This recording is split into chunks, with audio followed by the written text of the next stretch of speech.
This is just a sample of the audiobook. To get the complete audiobook, access the link posted in the first comment. I have some good news for you. I love you. And because I love you, you're about to get like $100,000 worth of psychological therapy for the measly price of this book.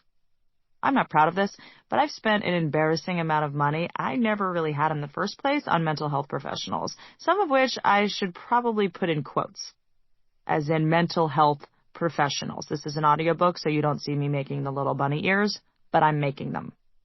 Traipsing along this yellow brick road of healers, I didn't get to Oz, although I did see pink horses a couple of times due to low blood sugar from stupid cleanses. The butthead. I went to let's just call him a nutritionist once, who I should have known was trouble because he went only by his first name. Let's just call him Dr. Bob, even though the real name he went by is even more ridiculous and sounds like a corny DJ who plays cheesy music you would have heard at your uncle's third wedding in the early 90s. Let me be clear. A doctor going by Doctor followed by his first name is a red flag, unless it's Dr. Dre, in which case it's at least worth going to for the story. The fact that I paid money to go to a nutritionist who went by his first name only meant the kind of doctor I actually needed to go to was a psychiatrist.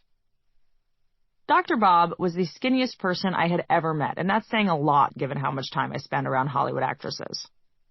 He bragged that he slept on a treadmill, which he kept at a high angle so that blood would flow into his head. Honestly, I hate running, so this actually seems like the best use of a treadmill I can think of, but to sleep on it upside down literally puts the bat in batshit crazy. I realize now that when I heard this, I should have swiftly exited the building, but I'm a sucker for men who have prevaricated for so long that they've not only started to believe their lies, but they also have the audacity to charge people to listen to them.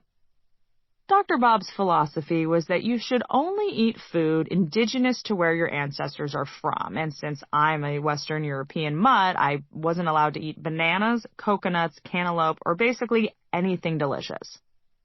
Being from Europe, my ancestors pretty much consumed only potatoes, alcohol, and their own teeth. I asked Dr. Bob what would happen if I was like in an airport and desperate for something healthy and happened to just sneak a banana. His face went paler than it already was. With not one molecule of irony in his tone, he said, "You might as well put a gun in your mouth."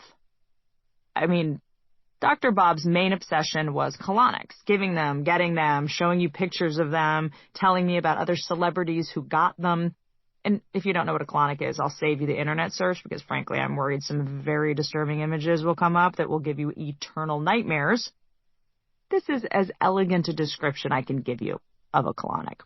Dr. Bob puts a tube up your tushy and releases some water to scare out all your hidden poopies. Absolutely nothing can prepare you for the feeling of a skeletal man without a last name slipping a hose into your anus while whispering, "You're doing great." Lying there with a tube inside my butt with a man who slept on exercise equipment was so uncomfortable and invasive that after every session I was tempted to call the police.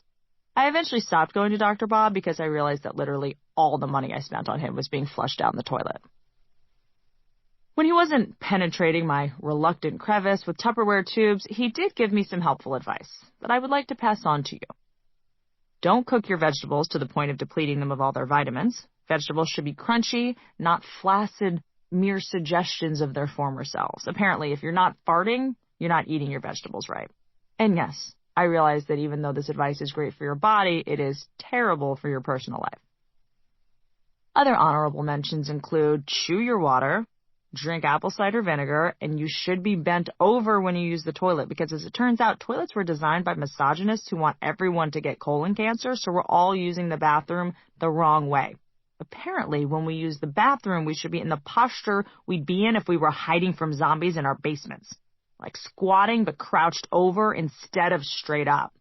Our bodies are designed to release, if you will, at a certain angle, and traditional toilets are not conducive to that angle, which also explains why a lot of women constantly have to pee, because we're not emptying our bladders completely.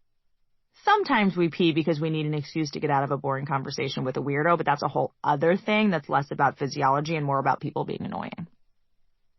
There is actually a contraption that you can and should buy that raises your feet up so that you're in like a squat. Look, I didn't say it was sexy. I said it was healthy. I found that having a stool around my toilet is incredibly awkward when I have company over, but it is a total game changer for my peeing habits. Now, if you don't have a stool to put your feet up on, you can always just bend over like you're giving birth in a ditch in the 1200s. That works too. You might not be able to text as much while you're on the can, but at least you'll have to spend less time on it.